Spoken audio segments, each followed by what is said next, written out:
Información precisa, completa, veraz, objetiva e independiente. Directo a tu pantalla. Voz de América en RCR 750.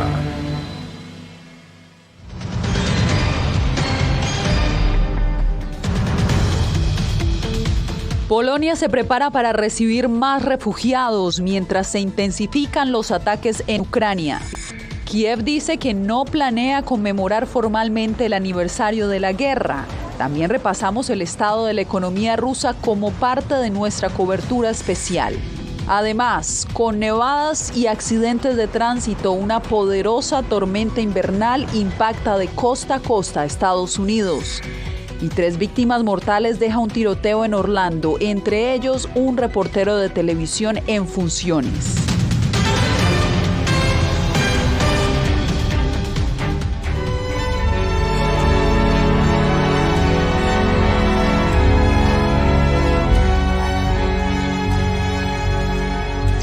¿Qué tal? Comenzamos esta emisión desde Polonia, donde más de 1,5 millones de ucranianos han encontrado un lugar seguro donde vivir. Polonia ahora se prepara para recibir más refugiados cuando se cumple un año de guerra. Nuestro enviado especial a Varsovia, Jorge Agobián, tiene la información. Este jueves, la Agencia de Refugiados de Naciones Unidas aquí en Polonia fijó la meta de fondos que serán necesarios en el año 2023 para atender las necesidades humanitarias de millones de refugiados que viven en este país luego del inicio de la invasión rusa a Ucrania. En total, serán más de $908 millones los necesarios. Para eso contarán con el apoyo de más de 80 organizaciones, entre ellas 6 agencias de Naciones Unidas. Estarán enfocados, entre otras cosas, en programas de educación para niños y también en programas para mujeres. Conversamos con el vocero de este organismo aquí en Polonia. Lo que ha enseñado esta guerra a todo el mundo es que cualquiera de nosotros puede ser afectado por un conflicto y cualquiera de nosotros puede ser refugiado en cualquier momento.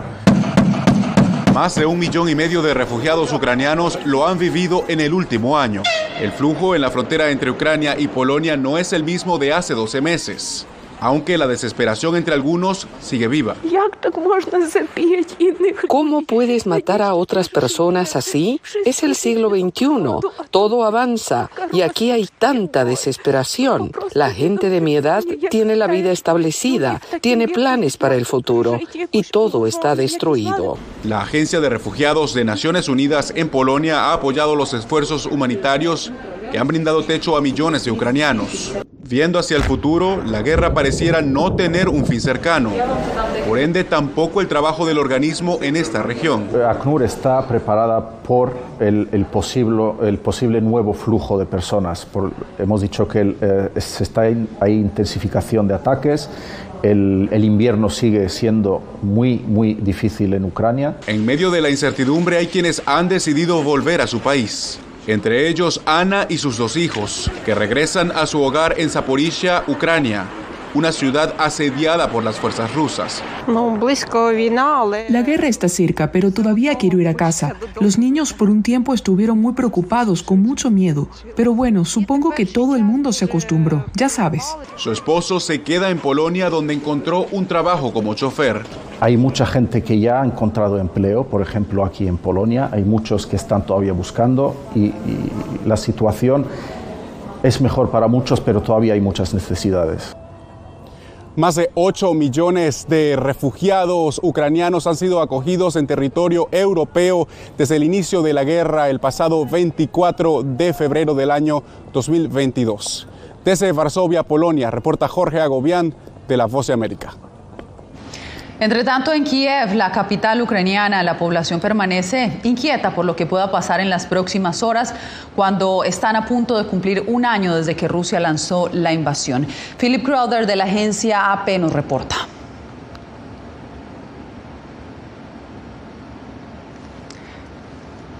Tenemos un pequeño inconveniente con esta historia, pero estamos tratando de solucionarla. Veamos la historia. El gobierno no ha advertido sobre amenazas específicas para el aniversario, pero en las próximas horas se recordará el momento en que este país se despertó con el sonido de las explosiones y la invasión rusa desde 3 direcciones diferentes. Desde entonces, los soldados ucranianos han logrado repeler ataques rusos, infligir derrotas al ejército ruso y unir al país detrás de sus fuerzas armadas. La gente aquí se ha vuelto estoica, orgullosa y más unida que hace un año. En el este de Ucrania, una nueva ofensiva rusa está provocando que soldados y mercenarios rusos pierdan la vida a gran escala y hay muy pocos avances que informar. La ciudad de Bakhmut ha sido disputada durante meses y todavía está en manos ucranianas, al igual que la capital, Kiev, que hace un año muchos esperaban que cayera en manos rusas en cuestión de días. Ucrania no conmemorará el aniversario de ninguna manera en particular, aunque esperamos un discurso del presidente Volodymyr Zelensky. Ahora, aquí es el momento de reflexionar sobre cómo ha cambiado la vida en Ucrania y cuántas vidas se han perdido en este año. Desde Kiev, Philip Crowther de la AP para La Voz de América. Y en Rusia, economistas y ciudadanos analizan el impacto de la guerra en su economía. Nuestro corresponsal en Moscú, Ricardo Marquina, nos presenta el panorama. Estamos a punto de cumplir un año del comienzo de la guerra rusa en Ucrania, la primera guerra de agresión en Europa en el siglo XXI. Y este país, Rusia, ha cambiado mucho durante estos casi 12 meses. Lo primero, lo más evidente para los rusos es la economía, ya que las bombas están muy lejos de Moscú. Pues la economía ha sufrido el duro golpe de las sanciones, aunque los economistas advierten que los resultados más severos de las sanciones tardarán todavía mucho, unos meses o quizá años, en hacerse evidentes. Aún así, en los grandes almacenes notamos la carencia de todas las marcas occidentales que han abandonado este país. También en las farmacias, y esto ya es más preocupante, faltan medicamentos infantiles. Por otra parte, ha aumentado mucho la represión contra todos aquellos que se atreven a hablar contra el gobierno. Aquellos que se atrevieron en un primer momento a alzar su voz contra la guerra han tenido que huir del país, porque aquí en Rusia les espera la cárcel y el Kremlin sigue jugando la carta nuclear. Atascadas como están las tropas rusas en Ucrania, apenas han conseguido avanzar unas cuantas decenas de kilómetros estos últimos 3 meses. Putin ha decidido congelar su participación en el Tratado START de no proliferación de armamento nuclear, una carta nuclear dedicada a meter presión a la opinión pública internacional para que deje de apoyar militarmente a Ucrania. Regresamos con información de Estados Unidos porque una fuerte tormenta invernal continúa afectando de costa a costa el país. Al mismo tiempo, otras regiones del país registran máximos históricos de calor, como aquí en la capital, donde hoy alcanzamos 26 grados centígrados en pleno invierno. Jacopo Luzzi, ¿cómo explican los expertos estos extremos? Bueno, Yasmín, es una situación que raramente se había visto en el pasado y expertos la atribuyen al cambio climático. Aquí en Washington, de verdad, la temperatura inusual, atípica para febrero, con mismo como aquí en Washington, también gran parte del sureste de Estados Unidos. De verdad, parece verano con la gente que ha salido, están comiendo un helado, realmente algo inusual. Pero este calor inusual se contrapone con una gran parte del país que ahora está viviendo días de frío y nieve extrema. Una semana de condiciones extremas en todo Estados Unidos. El Mardi Gras más cálido registrado en Nueva Orleans. Y en Minneapolis, la gente enfrenta una de las tormentas de nieve más grandes desde la década de 1880. Condiciones invernales profundas se extendieron de costa a costa desde el miércoles, mientras la ronda de nieve, hielo y viento atravesará los Grandes Lagos, el sureste de Canadá y el noreste de Estados Unidos hasta el viernes. Puede ser bastante difícil a medida que avanzamos hacia el final de la semana aquí. Nuestros operadores de arado han estado fuera desde ayer. Desde California hasta Connecticut, 160 millones de estadounidenses en 43 estados se encuentran bajo advertencias de clima invernal. Ya se registra una víctima en Michigan, mientras casi 1 millón de personas se quedaron sin electricidad en Illinois, Indiana, Michigan y Minnesota. Además, en los últimos 2 días, se cancelaron más de 1.600 vuelos alrededor de Estados Unidos. Después de llegar aquí temprano, recibimos un mensaje de texto que decía que nuestro vuelo se retrasaría aproximadamente 1 hora y media y ahora saldría alrededor de las 9 en punto. Al mismo tiempo, partes del estado de Ohio y el sur de Estados Unidos podrían ver temperaturas altas, casi récord, a partir del jueves y durante los próximos días, incluido el domingo, cuando se espera que alcance los 31 grados Celsius en Jacksonville, Florida. Las condiciones climatológicas son tan impredecibles, Yasmín, que ya este domingo, después de tanto calor, podría nevar en la capital. Los expertos, de hecho, dicen que la intensidad y frecuencia de estas tormentas intercaladas con calor extremo y sequía son síntomas del cambio climático, con sus efectos que están empeorando cada día más. Preocupante, Jacopo, gracias por el reporte. Y ahora pasamos a una información trágica. 3 personas fueron asesinadas en 2 tiroteos en Orlando, Florida. Un reportero que cubría la primera balacera murió tras verse envuelto en un nuevo incidente en el que también murió una menor de edad. Lo sorprendente es que el sospechoso de asesinar a la primera víctima es también acusado del segundo tiroteo. José Pernalete nos informa. Este miércoles en la tarde, una cobertura de noticias se convirtió en una escena mortal, luego de un tiroteo donde resultó asesinado el reportero Dylan Lyons y una niña de 9 años de edad cuya identidad no ha sido divulgada. El hecho ocurrió cerca del sitio donde se desarrollaba una investigación policial a causa del asesinato de una mujer en la mañana. El periodista estaba en el sitio donde se reconstruía el suceso. El tiroteo de esta mañana, los 2 tiroteos de los 2 reporteros y el tiroteo de la madre y la niña de 9 años están todos conectados. El mismo sospechoso, el señor Moses, es responsable de todos los tiroteos. Ha sido formalmente acusado del asesinato de esta mañana y esperamos cargos pronto sobre todas las demás víctimas.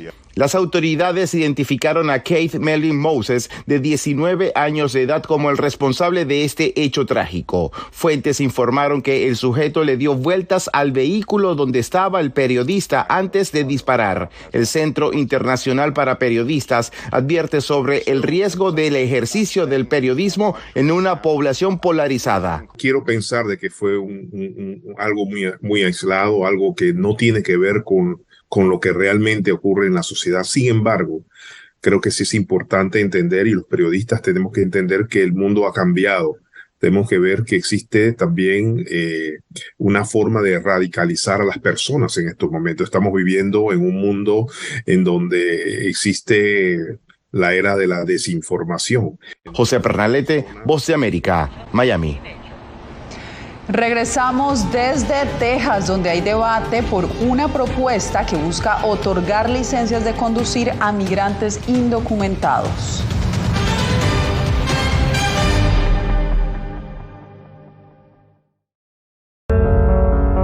En tiempos de cambios, cuando el mundo parece incierto y lo que escuchamos no refleja lo que vemos, buscamos la verdad. A través de la pantalla de la... Cuando nos cuentan solo una parte de la historia, perdemos la confianza. En momentos de crisis, nuestros sueños, esperanzas y deseos de un mejor mañana dependen de una prensa libre. En La Voz de América te traemos las historias que la gente se arriesga a ver. Conectamos el mundo y lo unimos con la verdad.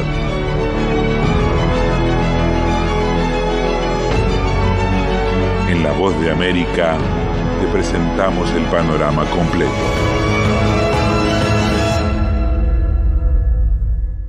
¿Qué tal? Desde Washington comienzan las noticias en El Mundo al Día. Día a día. desde la capital de Estados Unidos y donde se producen las noticias que más te impactan. El objetivo es llegar al otro lado de la frontera para pedir asilo. La Voz de América te conecta con el mundo al día, los hechos más allá de la noticia, para que tomes decisiones bien informadas, en el lenguaje que quieres, donde quieras y como prefieras. Conéctate con El Mundo al Día. Actualidad. Vamos a ver otra cepa nueva y otra cepa nueva. Análisis. En realidad, mucha de esta gente va a quedar parada de nuevo y va a ser una tragedia humana. Debate. Dejen la obsesión. La obsesión la tienen ustedes. Con la información más allá de los titulares. El tema energético es algo que se está analizando. La inflación es un problema global. 30 y 50 metros están ya las tropas. Su respuesta, doctor. Todas las semanas por La Voz de América.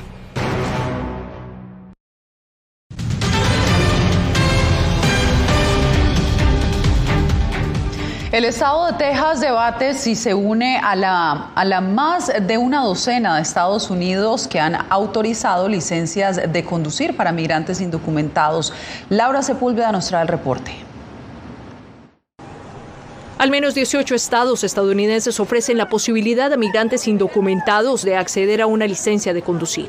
Una nueva propuesta en el Congreso estatal, apoyada por la organización RITA, Reform Immigration for Texas Alliance, busca que esta sea una posibilidad en el estado de la Estrella Solitaria. Cuando tú le das la oportunidad de que tenga un permiso de conducir, tiene que pasar por un tipo de entrenamiento y prueba para que sepa las reglas de tránsito y también así va a poder tener una aseguranza. Entonces eso crea una seguridad pública.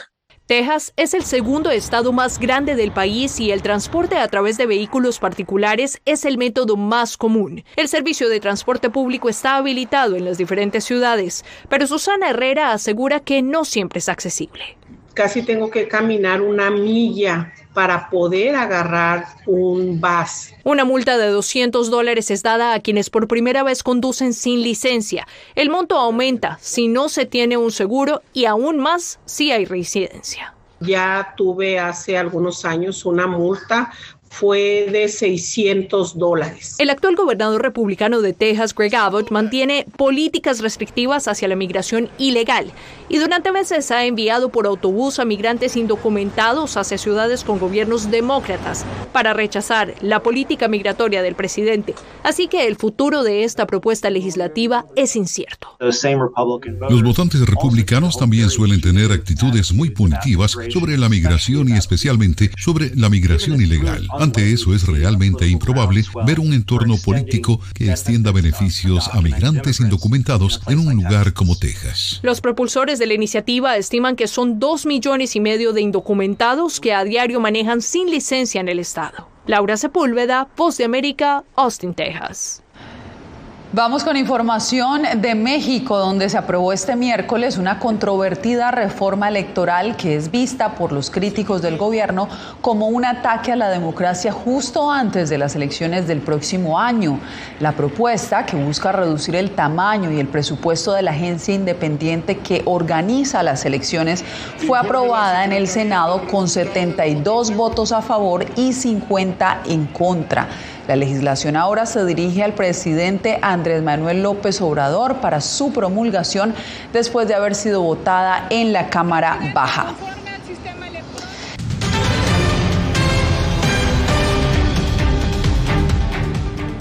Un grupo de países iberoamericanos escucharon el llamado de ofrecer nacionalidad a los nicaragüenses que han sido expatriados por el gobierno de Daniel Ortega.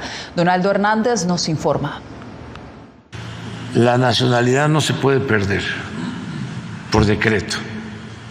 Es la postura del presidente de México sobre la reciente decisión del gobierno de Nicaragua de declarar apátridas a 316 ciudadanos, entre opositores, periodistas, defensores de derechos humanos y activistas sociales. Todos los que quieran estar en nuestro país tienen las puertas abiertas. Asilo, nacionalidad, lo que ellos quieran. Al igual que México, Argentina, Chile, Colombia y España han ofrecido la naturalización a los despatriados. La diputada argentina Luciana Echevarría explica a La Voz de América que las disposiciones de esos 5 países se debe en buena parte al trabajo de la sociedad civil, que ha pedido a sus gobiernos apoyar a los presos políticos de Nicaragua. Por supuesto que vemos como algo positivo el hecho de que se le pueda otorgar la ciudadanía a estas personas.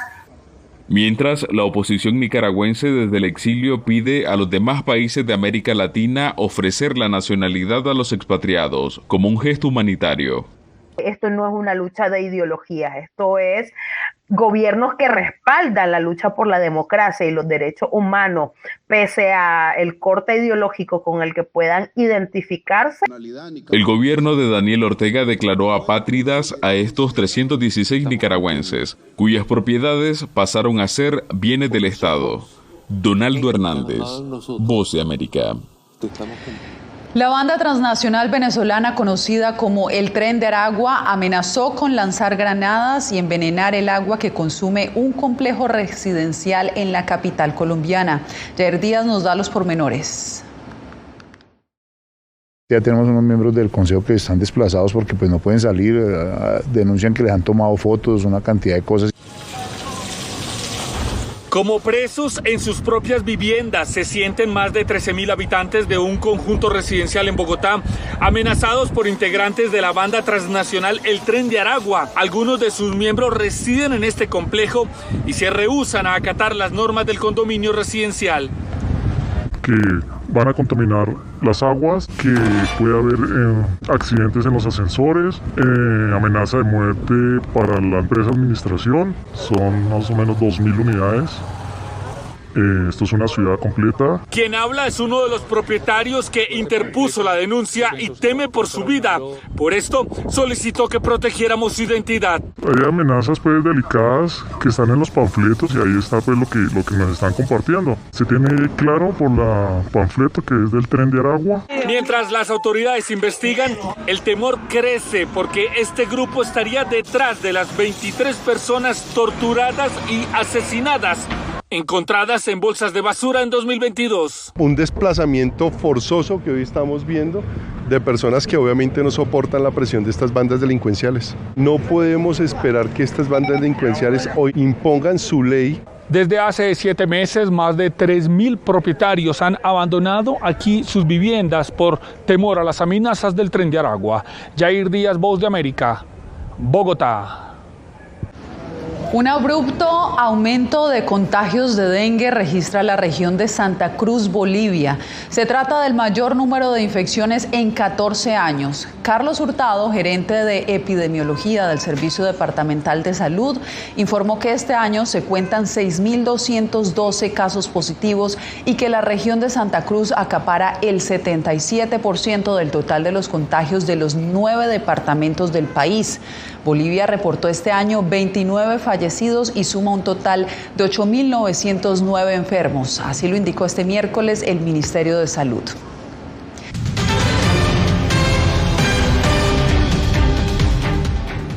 Un amor para la historia es el que vive una pareja de esposos que fueron los primeros estudiantes de raza negra en integrarse a las escuelas públicas de la capital estadounidense antes de que la Corte Suprema de Estados Unidos prohibiera la segregación en las instituciones educativas. Diva Lizeth Cash nos trae la historia.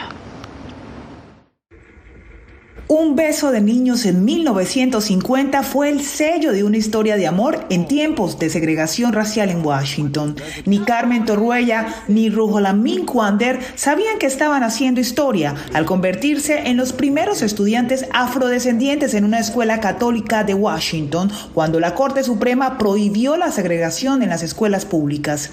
Sin embargo, la afrolatina de origen dominicano recuerda que en la escuela a sus 5 años lo que reconoció fue al niño afroamericano que le había robado un beso. Y cuando yo lo vi y él me vio. A esa edad, el color de su piel era para ella la distinción de cómo otros la veían y cómo podía camuflarse. No, mis padrinos eran cubanos, yo era la mulatica. Mi madre era dominicana, la trigueña. Mi padre era boricua, la negrita. Y para los americanos, blanco, other, la otra. Rohulamin, en cambio, llevaba el peso de la discriminación racial al pertenecer a una de las familias afroamericanas más antiguas del país, con raíces de la década de 1670 en las colonias esclavistas de Maryland y Virginia, el matrimonio Quander.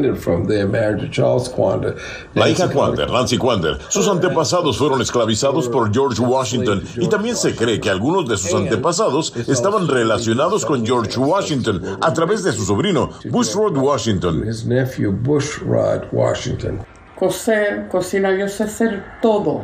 Carmen, con una marcada crianza latina, empezó a explorar el mundo a través de sus pinturas que la convirtieron en una célebre artista, mientras que Quander logró convertirse en juez en derecho administrativo. Con 45 años de matrimonio y 3 hijos, la historia les ha demostrado que su amor no tiene restricción ni color. Mira el odio que hay en el mundo hoy en día. ¿Qué han ganado? La muerte de un sinfín de gente. Diva Lizette Cash, Voz de América, Washington. Una linda historia de amor. Bien, y si tiene su teléfono a la mano, lo invitamos a acceder a todo el contenido original de La Voz de América escaneando el código QR que está viendo en este momento en pantalla. Desde allí lo guiaremos a descargar nuestra aplicación VOA Plus. Allí podrá ver las series especiales y los documentales exclusivos de La Voz de América. Y desde este martes, Nueva York abrió las puertas a una exhibición llamada Lo Pequeño es Hermoso, donde los visitantes pueden contemplar desde pintura de hongos hasta una playa de dulces. Eso sí, la única condición que cumplen todas las obras expuestas es que son en miniatura. Se trata de la exposición internacional más grande dedicada por completo al arte en miniatura, con más de 130 obras de 32 artistas de todo el mundo. Con esto me despido por hoy. Radio Caracas Radio presentó Voz de América.